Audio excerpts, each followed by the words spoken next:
Hello guys, Matthew Muswright here, and welcome to this overview slash review of Windows 10 Technical Preview build 10,041. Now, I've been using this for over a week now, so I'm very certain I've got a good idea on how this build operates. Now, let's jump into new features slash updates. Now, there's not really much new features and updates, but new desktop has been updated, so that's no longer at the bottom of the screen, previewing the desktop. If you click, and the new desktop has been moved right here, and quite a big button right here to show that you're hovering over it. So if you click on that, and you can also see that, well, that the taskbar is now empty. Apart from this, it's like a bug in Steam or something like that I'll mention soon, but you probably can see that the desktop now looks completely empty. Even the taskbar is empty, and you can just switch between that and desktop 1.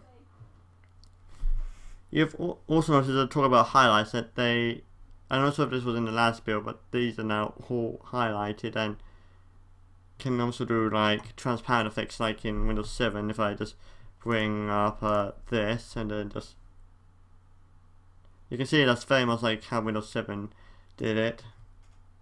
Other than that, there's not much else. Cortana is finally works in the UK, kinda. I'll mention about that in a minute. And also you can notice that they've updated some more icons.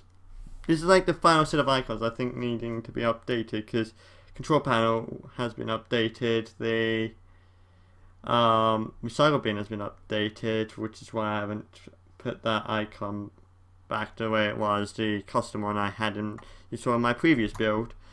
Also, if we go to this PC, you can see that the drive icons have been updated. So, as far as I know, that's all of the icons now changed to a more flatter design, which I kinda like, but I think Apple's flatter icons looks better personally. Now let's move on to about Cortana. Now, Cortana is meant to be this voice assistant that's meant to be very similar to Apple's Siri and OK Google features from the respective companies. Now, Cortana, for what I can tell, is not working right, at least not for me. I mean, I'll give you a demonstration.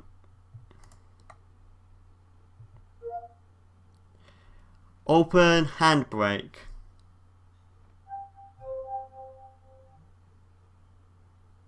Sorry, I didn't catch that. And that's basically what happens, really.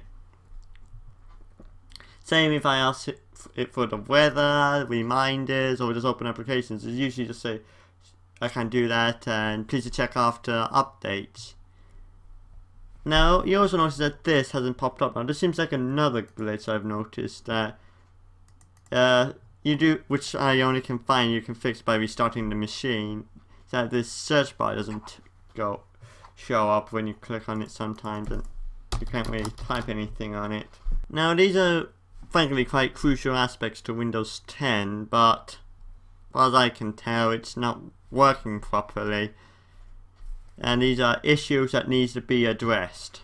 Okay, next up I want to go over some issues. This is going to be move on to more of a review, because this is the last build I think I'm going to be using between now and when Technical Preview ends, and I'm not going to get like a consumer preview, because even though I like these newer versions of Windows 10, if I had to choose between Windows 10 and Windows 7, I would choose Windows 7.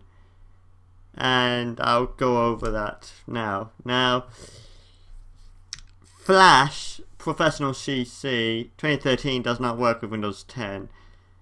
Now, if you're wanting Flash 2013, first of all, that's pretty much ancient at this point. And two, it's not going to work anyway, even if you do use 2013. Luckily for me, I could just easily upgrade it to 2014, and that seems to have resolved the issue, but it seems like 2013 versions of Adobe's Creative Cloud suite doesn't work, so there's no point trying, because you're just saying it's an incompatible application. Also, I would like to mention that TF2 doesn't work now. That's also seen to be incompatible with Windows 10. Now, for some reason, beyond my understanding, Windows 10 seems to be better optimized for streaming and recording applications such as games. I've noticed. I tried this on Left 4 Dead and the Stanley Parable and it seems a lot smoother. But on the flip side, it seems like TF2 doesn't work now, which is strange because Source Filmmaker is based on a very similar branch of the Source engine and that seems to work fine in Windows 10. But in this specific build, Team Fortress 2 doesn't work. Now, I have no idea what's causing this. I know it worked in the last build, which was 9926, I believe. So, I don't know what's causing it, but I don't know. It's when every time it tries to start, it's like gives you like a black flash of the screen. No, it does like a black flash, and then it just returns me back to the desktop. So, I have no idea what's going on there.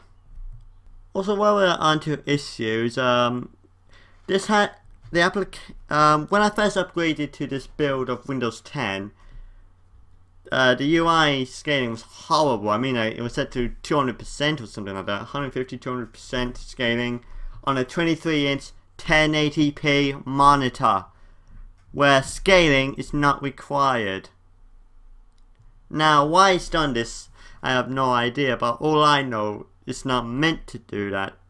And even though you can manually adjust it, I shouldn't need to adjust the scaling. It should automatically know the size of the display due to firmware, because I know it can do that, and that's how it picks up what resolution it does, because of the firmware data is sending through the PGA cable, saying what the panel can and can't do.